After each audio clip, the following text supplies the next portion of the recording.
Good morning, Wright State University, and welcome to the Wright Morning Show on WWSU.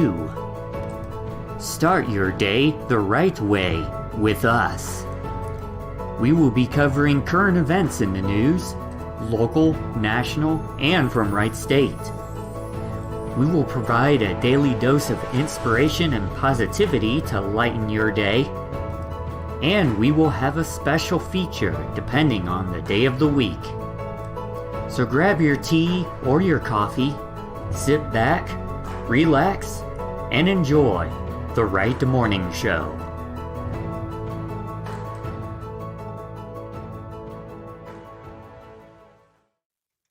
Good morning, everybody, and welcome to the Wright Morning Show on WWSU 106.9 FM. For Tuesday, October 12th, 2021. This morning I have Laughing Chipmunk joined on Discord. How are you doing this morning, Laughing Chipmunk? Fine. I woke up like about 15 minutes ago. There you go. All right, well, we are going to go ahead and get right into our current events for the evening. So we're going to go ahead and start with local news here. Fairborn is having a Halloween festival. So we're going to check that out. This is from mostmetro.com. The Fairborn Halloween Festival attracts over 10,000 people who enjoy live music, food trucks, beer gardens, downtown shopping, amusement rides, games, spooktacular parade, street vendors, Foy's Haunted Museum, costume contest, trick-or-treat at booth, zombie walk, and much more. There is no admission fee to the event, but you must be 21 years of age or older to enter the beer garden. The Halloween Festival is on October 17th from 12 p.m. to 6 p.m. In downtown Fairborn. So be sure to check that out.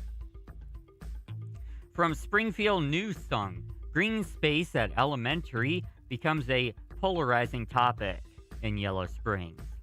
The issue of whether the area around Mills Lawn Elementary School in Yellow Springs should remain full of trees and open to the public has become a polarizing topic among village residents and caused 500 people to sign a petition asking the village to keep the space green. The topic has crept into discussion about an upcoming tax issue request by the village's school district and with candidates running for council. Yellow Springs Superintendent Terry Holden and School Board President Steve Kahn said there are no plans to sell the Mills Lawn Elementary School or the land surrounding it, which is in the middle of the village. There is no sale, there is no developer, there is no destruction, Kahn said. I have no idea what these people are talking about. There is no threat to the property. None. Zero. Zip. The district has said if the school's proposed $6.5 million property tax and 0.5% income tax, estimated to raise about $23 million, passes, the district wants to move the location of the elementary school from the center of town to the current location of the high school, and turn the high school into a combined K-12 school. Then the district will have to decide what to do with the Mills Lawn School. You can read more at springfieldnewssung.com. From WHIO, coroner's office IDs victim of shooting in Dayton, and police are searching for the person of interest.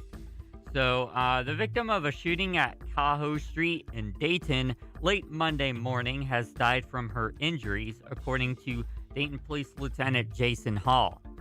The Montgomery County Coroner's Office confirmed with News Center 7 that Faith Guffey was the victim of the shooting.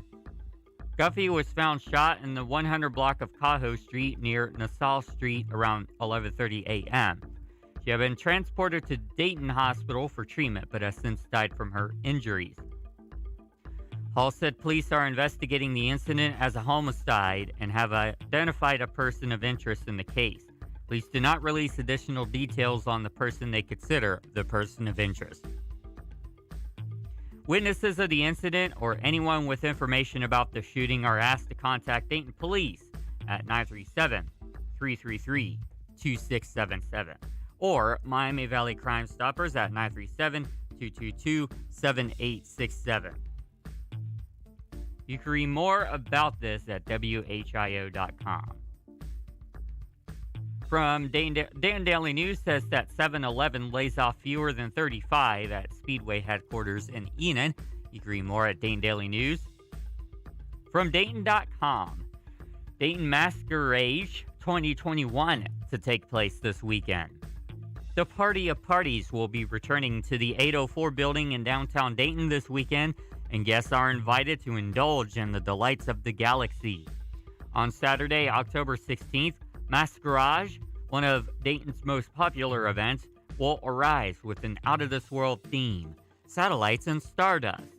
Similar to masquerades in the past, this year's event will feature incredible costumes, decorations, and special guests. In fact, this year, Masquerade will be hosted by Jack O, a member of the Ruby Girls and reigning Miss Gay Dayton America, Kylie Sonique Love, who appeared on the 6th season of RuPaul's Drag Race All-Stars, who will be performing at the event as well.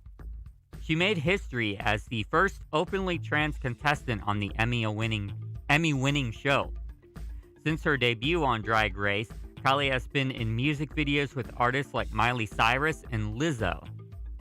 Other performers include Queen's Carrie O'Nive, Amanda Punch Beep, can't say that word on the air, Harley Rains, and Amaya Sexton, along with Mr. Gage Gatelin, the original master male illusionist, and Dayton-based King Oliver Dixon.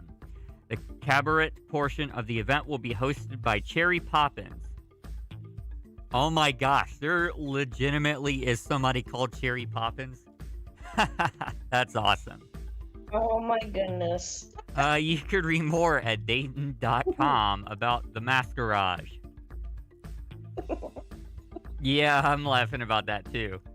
From WDTN, Dayton Street to get funky with new name designation to honor city's music history. A street in downtown Dayton will soon get a new name that honors the city's rich music history. Stone Street, which is located just behind the Neon Theater, will soon be designated the Land of Funk Way. Sharon Grotto, a professor of music at the University of Dayton, put in the request for the designation. Dayton is known as the funk capital of the world because lots of local groups began following James Brown in Detroit in the early 70s, running into the 80s, she said. They organized in Dayton. A lot of them organized in high school at a time when instrumental music was very strong in the Dayton public schools, she said. Morris Howard, the Dayton native who painted the mural in honor of Dayton funk bands, got the idea in 2016 after moving back from out of town to take care of his mother. He said he was inspired by the profound effect the genre had on the city when he was growing up. You can read more at WDTN.com, and if you are a big funk music fan, you could tune into the Dayton Scene Radio Show on WWSU Radio from 4 to 6 p.m. every Wednesday. So 4 to 6 p.m. every Wednesday, David Webb, who hosts the Dayton Scene Radio Show podcast, covers a lot of funk music and funk artists on that show. So you definitely want to check that out if you are big into Dayton funk culture. From the Springfield News Song, Green in Schools narrows field of treasurer candidates. This one is, Springfield News Song is starting to lock me under a paywall as well. So you can read more at Springfield News Song. From WDTN, Greene County Jail sales tax levy on November 2nd ballot. The proposed Greene County jail levy on the November 2nd ballot this year would replace the current 52-year-old Greene County Jail downtown, while also making major upgrades to justice services. It's part of my responsibility to make sure while the inmates are in our custody that they're taken care of, said Greene County Sheriff Gene Fisher.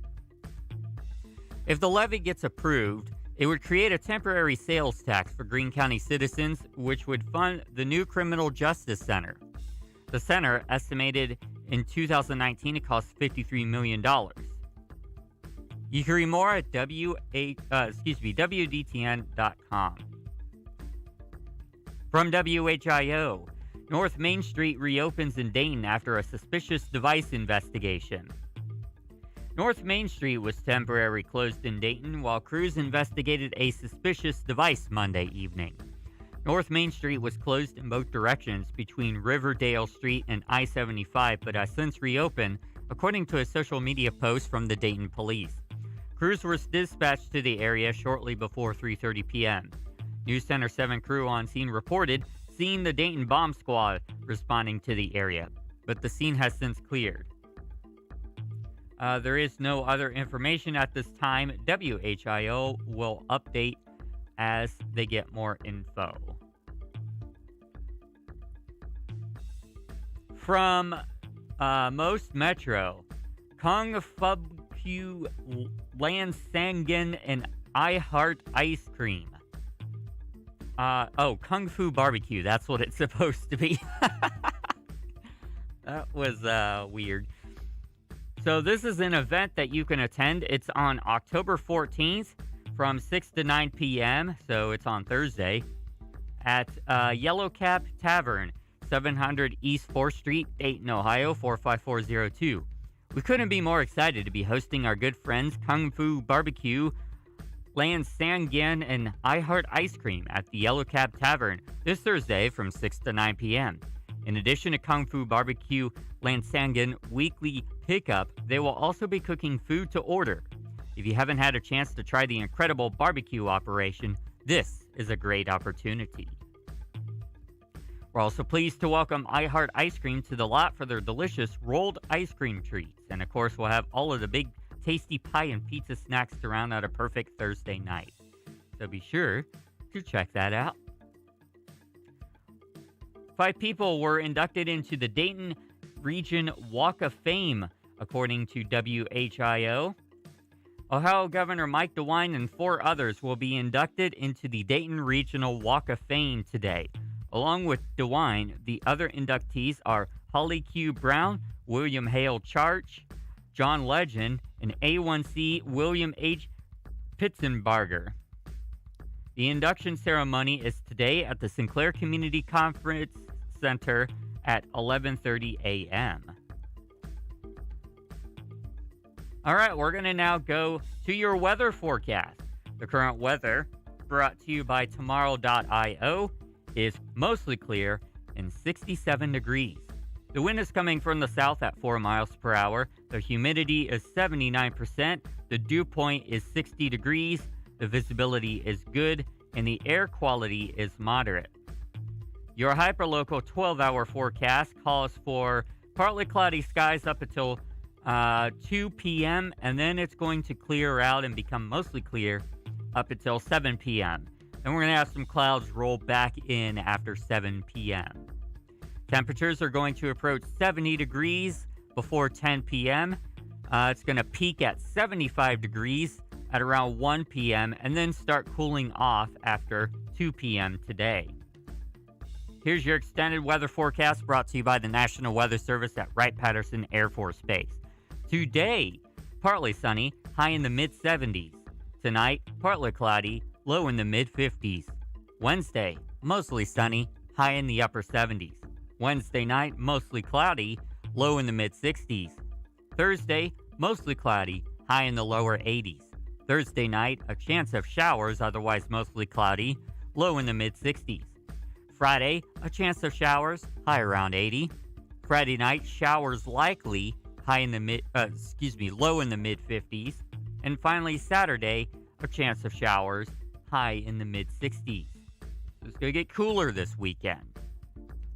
All right, now time for your national and global news.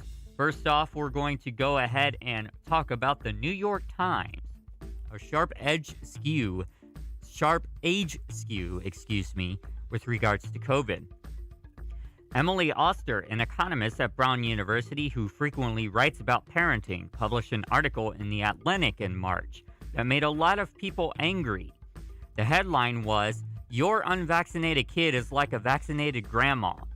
The article argued that COVID-19 tended to be so mild in children that vaccinated parents could feel comfortable going out in the world with their unvaccinated children. Critics called the article insensitive and misleading, saying it understated the risks that children could both get sick and spread the virus. Oster responded on her website with a note standing by her main argument, but apologizing particularly for the headline's lack of nuance. Her critics seemed somewhat vindicated. 7 months later, though, with a lot more COVID data available, the debate over the article looks quite different. Oster is one who has largely been vindicated. If anything, subsequent data indicates she did not go far enough in describing the age skew of COVID. Today, an accurate version of her headline might be, "Your unvaccinated kid is much safer than a vaccinated grandma." I recognize that may sound hard to believe, so let's take a look at some data. So we're going to talk a little bit about hospitalization rates by both age and vaccination status in King County, Washington. So this is an isolated area, which includes Seattle and releases some of the country's most detailed COVID data. So, COVID hospitalization rates in the Seattle area, these are averages from January 17th to September 29th. So these are hospitalizations per 100,000 people. So in the age group less than 5 years old, there's 0.14 hospitalizations per 100,000 people, 0.06 for ages 5 through 11, 0.15 for ages 12 through 15, 16 through 17, and about 0.35 for ages 18 to 29. Then it starts going up. We get to about 0.85 for 30 to 49. Then a sharp jump, 1.85 for 50 to 64, and then about 3.86 for ages 65 and over. Now, these are for not fully vaccinated adults and children. The numbers look much different for fully vaccinated people. It is so low, in fact, that it does not register on the chart for those under the age of 11. For 12 through 15, we got maybe 0.02 per 100,000 people hospitalizations. There is no cases of ages 16 to 17 who are fully vaccinated who ended up in the hospital. 18 to 29, we got about maybe 0.05 hospitalizations per 100,000 people for fully vaccinated adolescents and young adults. For ages 30 to 49, it goes up to about 0.08. 50 to 64, we get to maybe about 0.15, and then 65 and over, it's 0.41. But that's still much less than the 3.86 for non-fully vaccinated adults. The New York Times has other data that you could check out as well, but we're going to go ahead and get into the other headlines of the day. The arrival of boosters increased the skepticism of many unvaccinated Americans. Governor Greg Abbott of Texas banned vaccine mandates in the state. A trio of stories from Science Times on the likely future of this coronavirus, on the history of pandemics, and on the differences between natural immunity and vaccine immunity have been released. So check them out on the Science Times. As Democrats look to pare back President Biden's spending bill, home health care aides, immigrants, and others fear that they will be left out. Biden's plan to crack down on unpaid taxes caused fury from banks and some of their customers. Biden's energy and transportation plans would be the most significant climate action ever taken by the United States. The FBI says that a couple accused of selling submarine secrets to a foreign government were sloppy would-be spies. They're set to appear in court today. Southwest Airlines canceled hundreds of flights yesterday. Racial bias hurt black business owners who sought pandemic relief loans, according to research. The IMF's executive board said that Kristalina Georgieva would remain as managing director, clearing her of allegations of manipulating data to placate Beijing. The troubles of the giant property developer Evergrande have threatened an important economic driver in China, which is home sales. John Gruden resigned as coach of the Las Vegas Raiders after emails surfaced in which he made homophobic and misogynistic remarks. Syria remains mired in chaos, but Middle Eastern leaders have reluctantly reconnected with President Bashar al-Assad. Former patients say a doctor got them addicted to painkillers and sexually assaulted them.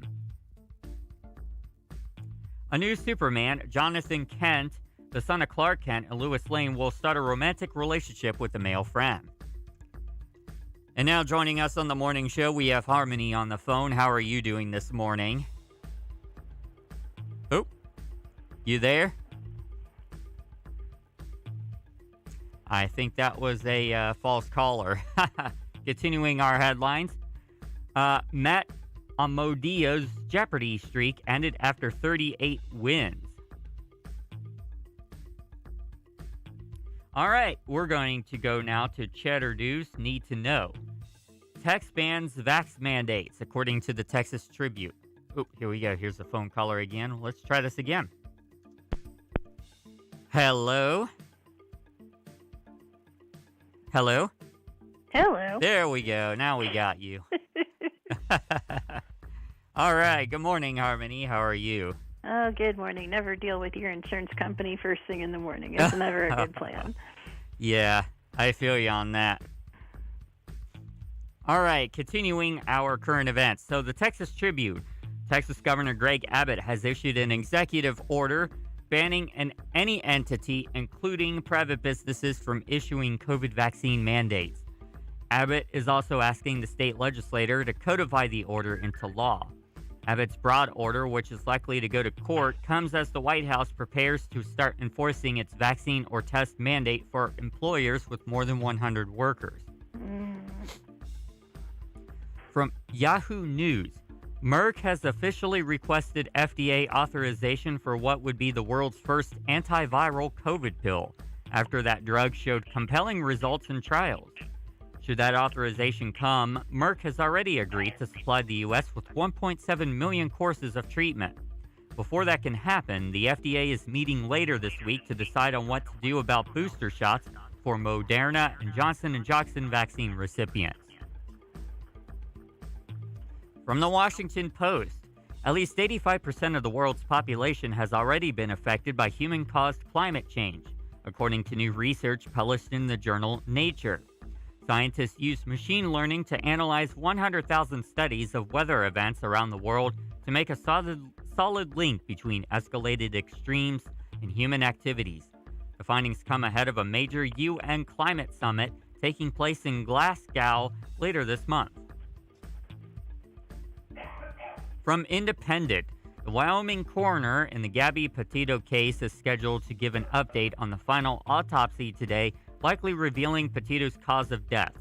The FBI's manhunt for Petito's fiancé, Brian Laundrie, has been scaled back after the search of a Florida nature reserve didn't turn up any new leads. From the Associated Press, Southwest Airlines' operational meltdown continued into the week, with the carrier canceling hundreds more flights on Monday after a weekend in which a third of its schedule failed to take off. Southwest, its pilot union, and the FAA have all denied that the cancellations were the cause of sick outs in protest of its vaccine mandate. Southwest reiterated that bad weather and ATC disruptions in Florida triggered the cascading cancellations. From The Guardian, Lego is pledging to remove gender bias from its toys after initial research found that girls and boys were being hampered by gender stereotypes when they decided what to play with. A study commissioned by Lego suggested that girls were becoming more open to playing with a wider variety of toys, but boys were still afraid that they would be made fun of if they played with girls' toys. Oh, God. After all these years, look what we've come to. Yeah. The move follows a new law in California. California. Wow, I can't You're say such a the state. redneck pet. Triple plate. Mandating that big retailers provide gender-neutral toy aisles. From the New York Times, John Gruden has resigned as coach of the Las Vegas Raiders amid a growing scandal over racist, misogynistic, and homophobic emails he had sent while he was a broadcaster on ESPN. Good God. Why don't we just have the gender news and get it over with? Gruden's trouble started last week when the Wall Street Journal reported on a racist trope that Gruden had used in an email from 2011 that surfaced during an unrelated NFL internal investigation. The New York Times then reported that Gruden used offensive language in numerous other instances, including calling NFL Commissioner Roger Goodell a F-word, the F-A, you know that word. Yes. And yes. a clueless anti-football, another name for a vagina. Oh, my. From the Wall Street Journal, Netflix has taken advantage of the popularity of shows like Squid Game with a new e-commerce hub in partnership with Walmart. Netflix fans can visit the dedicated hub on Walmart.com to find merch related to their favorite shows and movies, from Squid Game shirts to Stranger Things-inspired cassette players. The Walmart hub marks Netflix's biggest expansion yet of its fledgling retail business. Oh, my. All right, well, that concludes today's current events, so we're going to go ahead and take a quick break, and then when we come back, we're going to get into our daily dose of inspiration. Today, we're going to talk about the 6 P's on what to do and not to do when dealing with setbacks and failure. So, you are listening to the Rat Morning Show on WWSU 106.9 FM. Don't go anywhere. And now, another Hoganism with Chris Hogan.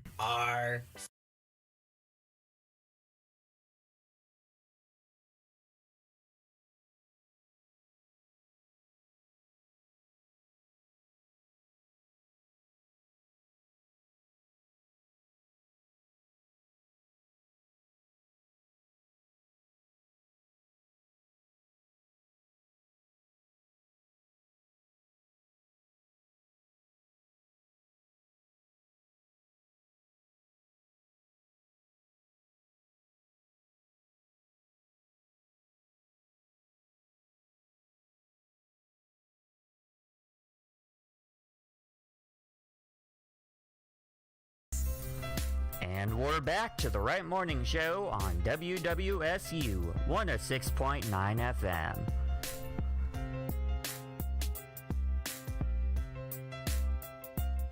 Welcome back to the Right Morning Show on WWSU 106.9 FM. All right, our daily dose of inspiration today comes from Tiny Buddha, the 6 P's, what to do and not to do when dealing with setbacks and failure.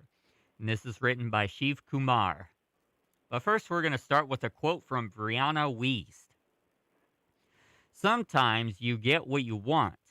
Other times you get a lesson in patience, timing, alignment, empathy, compassion, faith, perseverance, resilience, humility, trust, meaning, awareness, resistance, purpose, clarity, grief, beauty, and life.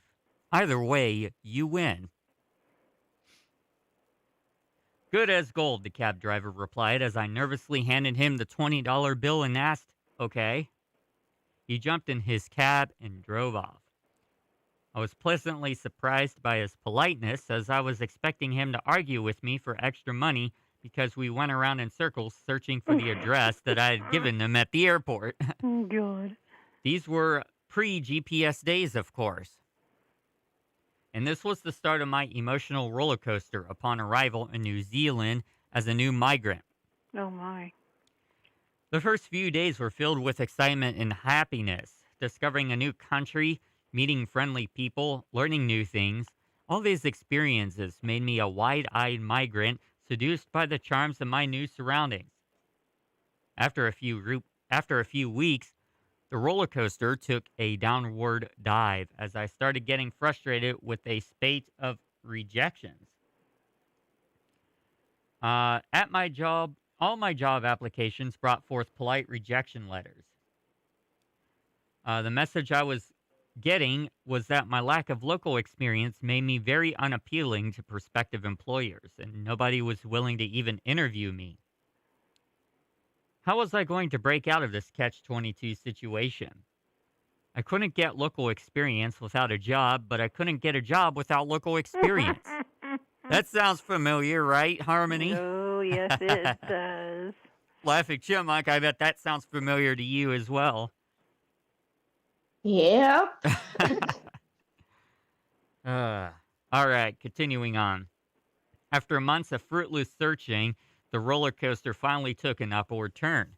Driven to despair by the unwillingness of employers to grant me an interview, I decided to enroll in a university to acquire a local qualification in the hope that it might open a door for me. This out-of-the-box thinking got me my first job through a contact from the university. At last, a feeling of joy. I felt that my problems had ended, and now I was set for a long and successful career in my adopted country. Oh, no.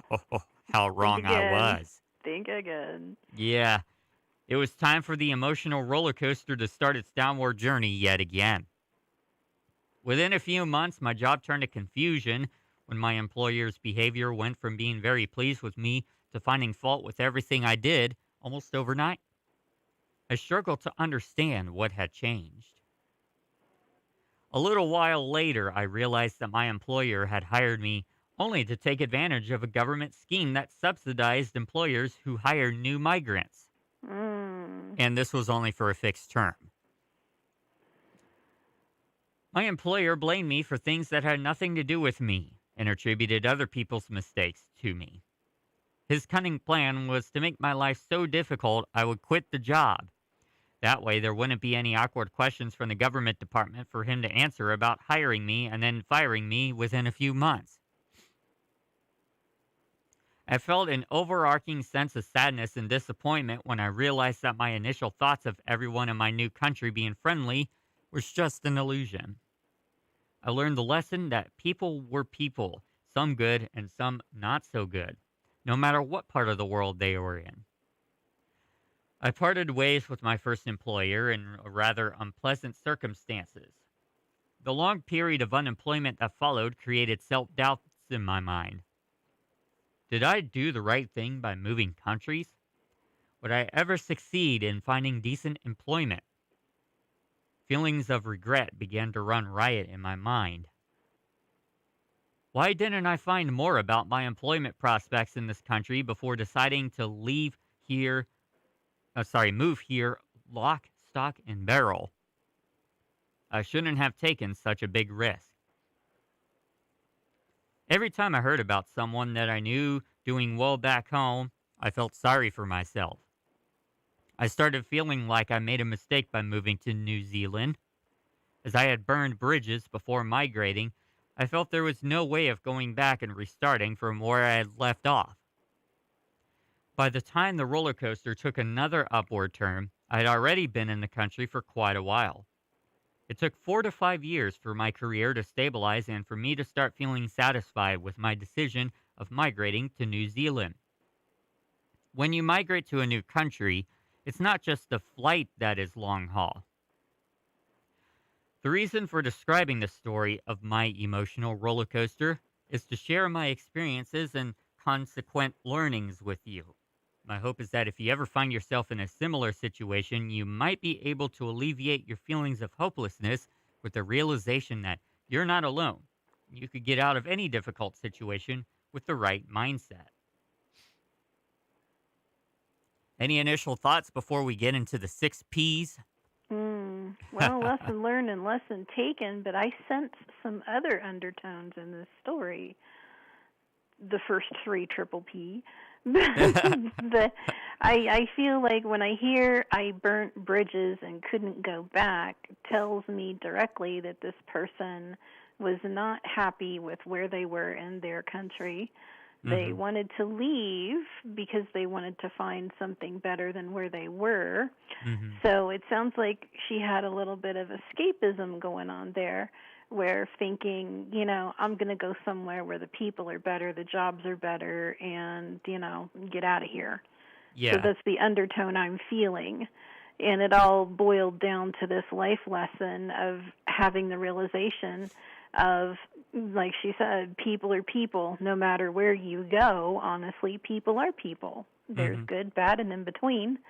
And as for the person, the lady writing the article, it's more or less a situation of she was running away from what she felt was a bad situation, throwing herself into, I'm going to take a risk and just say, screw it all and put myself in this other situation and it'll be fine. So sometimes, I would always suggest that anybody does research, if you're going to move somewhere on transportation, jobs, employment, whatever you can find, home, housing, do your research before you go jumping anywhere and realize that if you're not happy where you are in your particular state, country, et cetera, whatever, then you need to be looking at yourself, not outside the country or another state, because if you're not happy in your own sovereign being, you're not going to be happy anywhere else, point blank. So that's all I have to say. Yeah. You got any thoughts, Laughing Chipmunk? No, not really. Alrighty. We'll go on to the 6 Ps then. I like to encapsulate this journey of going from where you are to where you want to be in terms of the 6 Ps. 3 Ps for what one shouldn't do, and 3 Ps for what one should do. Triple P. Let's take a look at the 3 Ps to avoid. Number 1, the 3 Ps to avoid. We're not going to avoid you. the backsplash P and the... No, I'm not going there. Oh, God. Number 1, don't take setbacks or adversities personally. It's important to separate your failures from your identity. If we take every rejection, setback, and problem personally, our self-esteem takes a beating, and we can easily go down the rabbit holes of despair and depression. I was rejected over 200 times without even getting an interview before I got my first job. While I would never want to be in that situation again or ever wish that upon anyone, I realized I was fortunate not to allow myself to get dragged deep into the swamp of feeling worthless. In hindsight, I believe that this tough phase played a key role in building my resilience. As I go and almost destroy the keyboard desk with my elbow. Nice. Number 2, don't allow a failure to become all-pervasive. A failure or setback in one area of your life should remain contained to that area. It should not spill over to other areas. When my emotional roller coaster was on a downward slope, it felt natural for me to start linking my failure in landing a job to every other aspect of life in the new country. Negative thoughts starting doing the rounds in my mind. I'm a misfit here. This place is not right for me. I'm doomed. The unfortunate consequence of such pervasive thinking is that it becomes a self-fulfilling prophecy unless you stop this vicious cycle before it becomes too late. Enrolling in a course was one of the best steps that I took at that time, as it gave my mind something else to focus on. And number 3, don't think of any adversity as permanent. Every crisis in the history of the world has ended. However difficult your challenge might seem, I forgot to mention, she didn't put this in the article. It either has ended or it will end at some point, because we're still amid COVID. Let's be real here. However difficult your challenge might seem, there will always be light at the end of the tunnel. You may not be able to see it from where you are now, but take comfort in the history of the world and assure yourself that your crisis will also have an end. My challenge with finding a job as a migrant went on for a long time, but eventually it did end. If I had adopted a mindset of performance with thoughts like, I'm never going to succeed here, my efforts would have waned. When our efforts start to taper off, the desired results start moving further away from us. All right. I'm going to stop for comments before we get into the 3 P's to adopt. Any comments? Brings to mind a song by the Rolling Stones. You can't always get what you want. Yeah. But sometimes you try, you get what you need. Yeah. Laughing Chipmunk? Song sounds like the story of my life. Well, Yeah. what we think we want isn't always what we're supposed to have. We have to move ourselves and our idea of it out of the way, because if we don't, then spirit can't interact for us and intervene for us, because us and our human brains don't always realize what's best for us. Sometimes we just have to go with the flow, and if you're not feeling it and people aren't feeling you, then that just means you're not supposed to be there, and something else will eventually come along. But it's all about the mind, the mindset. And patience, which I really don't have. We know, Pussycat, for sure. Which, by the way, brings us coincidentally into the first P to adopt. Have no patience. Such coincidence. All purposeful. Yes. For sure. I'm sure you heard the expression, good things take time. Have faith in that. Some things take longer than we would like. That's just life. Have the willingness to wait as you keep following the process. Dedicate yourself to the process and allow the results to happen. Amen. And don't forget, the most important one along with that is the fact that, you have to look at everything that you do have currently. It's not like you're lacking or you don't have anything. You have to look at the good that's already come to you. Yeah. You have to focus on being grateful for what you have been given thus far, regardless of what it is. So it'd be, new home, or you've got enough money, or you've got good people around you, etc. But you have to look at the fact that there are good things around you and focus on that. And through that practice and act of gratitude, more will come. Definitely. All right. Number 2, develop perseverance. Too often people give up just before they're about to crack the code. The ability to continue our efforts in the face of difficulty or forge through delay in the way of our success is what separates the winners from the also-rans. Life is like an obstacle race. Get better at tackling the obstacles and continuing your journey through your objectives. Take help, reach out for support, and do whatever it takes to keep going. And number 3, find your purpose. I believe this third P underpins the other 2 P's that you should do to achieve success. Without a strong purpose, it becomes easy to give up when things get tough. Purpose provides the fuel for motivation. Figure out why you want what you want. What is driving you? Go deep. Look beneath the surface. Sometimes you feel why can be hidden under superficial whys. It can be difficult to have patience and perseverance if you don't know the true purpose behind your goals. Life is a journey of ups and downs. Realizing and accepting this fact puts us in a much better position to handle adversities. Most of our disappointment in life comes from having unrealistic expectations. If you're ready to handle the ups and downs of the roller coaster of life, buckle yourself in and enjoy the ride. And make sure you got the shoulder straps on. On the vomit bucket. And that was, that was written by Shiv Kumar. Any final thoughts?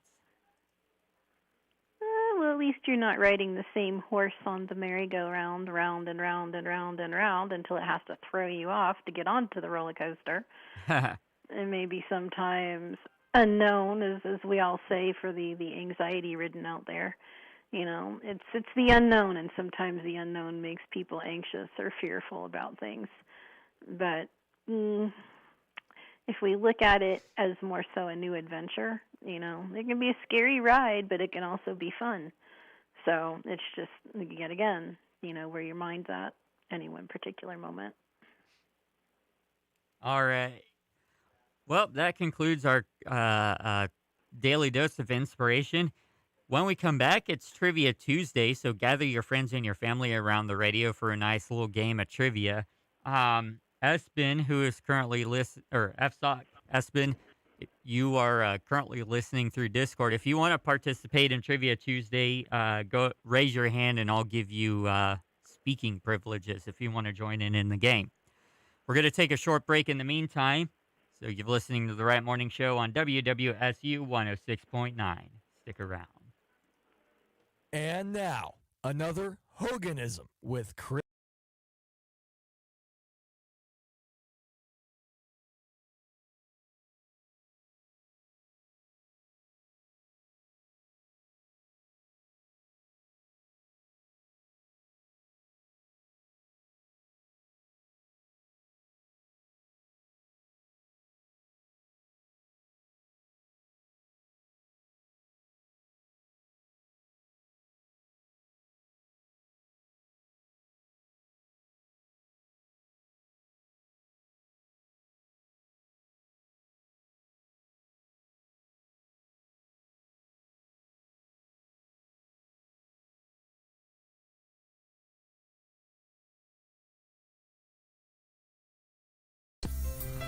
And we're back to the Right Morning Show on WWSU 106.9 FM.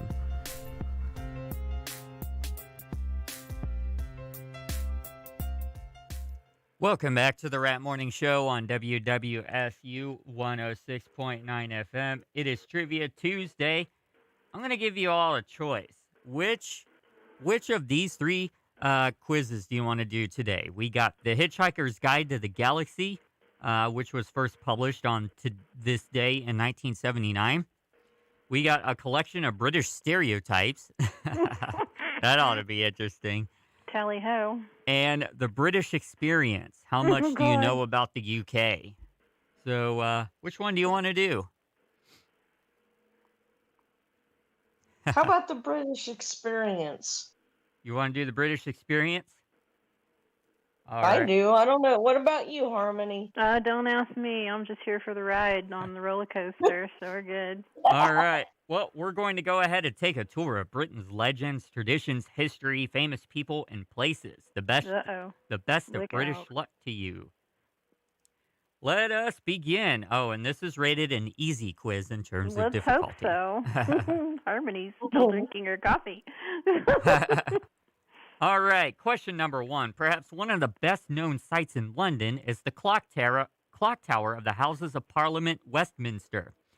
What is the affectionate name which was originally given to the big bell within of this national landmark? Big Ben, Big Ken, Big Bob, or Big Bill? Big Ben. Yeah. Big Ben. Big Ben. Yeah. So, the clock tower of the Houses of Parliament, Westminster. What is the affectionate name originally given to the big bell within? Big Ben, Big Ken, Big Bob, Big Bill. Those listening, you have like 3 seconds to lock in your answers. And time is up. The answer is Big Ben. The Big Ben was originally referred to the 13th ton bell, Wow. Let's try this again, shall we? Big Ben originally referred to the 13-ton bell mounted within the tower. Gradually, the clock tower itself also acquired the name. The clock tower is also known as St. Stephen's Tower and Queen Elizabeth II Tower. Big Ben can be heard striking the hour around the world on the BBC World Service radio. The minute hands on the 4 clock faces are 14 feet long. Holy crap. Whoa, God. The clock tower contains cells from the imprisonment members of Parliament who breached the rules. The cells were last used for the purpose in 1880. So cells have long been not used anymore. Wow. It also shows you how long the clock or how old the clock is. That's crazy. Question 2. Britons love their sport and have created many of the games that are now played and enjoyed throughout the world, but which of these sports did not originate in the UK? Football, aka soccer, rugby, snooker, or cricket? Once again, Which of these sports did not originate in the UK? Football, aka soccer, rugby, snooker, or cricket? I'm thinking football, but I'm not entirely sure. I'm going for snooker. For snooker? Mm-hmm. All right. Yeah, Time me is up. too. Oh, you got it right. It was snooker. It did not originate in the Oh, UK. It was devised by British officers of the Devonshire Regiment stationed in Jabalpur, India in 1875. The first recorded cricket match took place in the English county of Kent in 1646. Football soccer has a long history. It is claimed that an English village team beat a Roman team in 217 AD. The villagers then went on to defeat the Romans in battle. American football is the development of soccer and rugby. The game of rugby union supposedly originated at rugby school in England when people William Webb Ellis picked up the ball during a game of soccer and ran with it. Next question. Oh, a place of interest to many visitors to the UK is the Imperial War Museum at Lambeth Road, London. Here you could see the history of conflicts involving Britain and the Commonwealth from the First World War through to the most recent events. Much of the museum is dedicated to World War II, which was a particularly tough yet heroic time for the British Isles. During the war, Britain needed a resolute political leader to plan strategy, maintain moral, and inspire the people. Name this British wartime prime minister, famous for his V for victory salute and smoking fat cigars. You only got about maybe 5 seconds to lock in your answer. What's your guess? Oh, God. I'm going to be an idiot. It's Winston Churchill? Yeah, it is Winston Churchill. You got it. Son of Lord Randolph Churchill, was born in 1874. In 1940, he became the Prime Minister of a UK government that included all political parties. In one of his famous speeches, at the time of Britain's greatest peril, he promised, "We shall defend our island, whatever the cost may be. We shall fight on the beaches, we shall fight on the landing grounds, we shall fight in the fields and in the streets. We shall fight in the hills. We shall never surrender." Churchill had a close relationship with U.S. President Franklin Roosevelt. In 1941, they both signed the Atlantic Charter. Very good. Tongue-tied today there, P. Yeah, my mouth is a little dry today, so I think that's So part of it. It's all that mask action over there. Yeah. Yeah. A demonstration of the Allies' solidarity. Churchill was knighted by Queen Elizabeth II in 1953. He was also conferred an honorary citizen of the United States by President Kennedy in 1963. Sir Winston Spencer Churchill was given a state funeral when he died in 1965. Next question. Myths and legends abound in the UK, many tales with their origins deep in the mists of time. According to one legend, a lady rode naked through the streets of the English city of Coventry. What was the lady's name? We all know who that is, Lady Godiva. Either Lady Godiva, Lady Matilda, Lady Guinevere, or Lady Windermere. Yep, she goes by a lot. Yep. So those of you who are listening, you got about 10 seconds left to lock in your answers. The naked lady who rode through the cities of Coventry in England. That was an interesting story, too. Lady Godiva was the answer. Lady Godiva was the wife of Leofric, Earl of Mercia, a governor of the city of Coventry in the 11th century. Legend says that Leofric wanted to increase the taxes to pay for a prestigious public works program for the city. Lady Godiva, who was a kind and caring person, felt that higher taxes would increase the hardship of the poor citizens. She pleaded with her husband not to increase the taxes, but he said that if her protestations were serious, she would have to prove it. Leofric told Godiva if she rode naked on horseback through the streets of Coventry, he would not increase the taxes. She accepted the challenge, and on the big day of the people of Coventry stayed at home with their curtains and shutters closed as mark of respect and gratitude for what Godiva was doing for them. The only person to witness the event was Tom, the city's tailor. The legend says he was struck blind for peeping at the naked Godiva. This is said to have given rise to the expression "peeping Tom." No. I know. I love that story. It's funny. Oh my gosh, that's good. I like it. All right, next one. The UK has many well-established institutions. Some are loved and others are just tolerated. Which of these institutions is affectionately known as NT by the British public? The BBC, Queen Elizabeth II, Parliament, or the National Health Service? So some of the well-established institutions in the UK are loved and some are tolerated. Which of these institutions are affectionately known as NT? The BBC, Queen Elizabeth II, Parliament, or the National Health Service? Got just a few seconds to lock in your answer. What do you think? Oh, that's a rough one. I'll guess the Queen. I'm going to go for Parliament. It is the BBC, surprisingly. So, wow, we're all wrong. And So- that's my favorite news source. Go figure. Yeah. The BBC was originally called the British Broadcasting Company when it was created in 1922. Within 3 years, the BBC would be heard throughout the UK. General Manager John Wright's mission was to educate and inform, and it had considerable influence on the BBC's early broadcasts. Much of Wright's legacy remains, and the British Broadcasting Corporation's reporting is trusted throughout most of the world. The first BBC radio news bulletins could not be broadcast until after 7 p.m. as it was feared that this would reduce newspaper sales. The BBC is funded by a general license fee and carries no advertisements.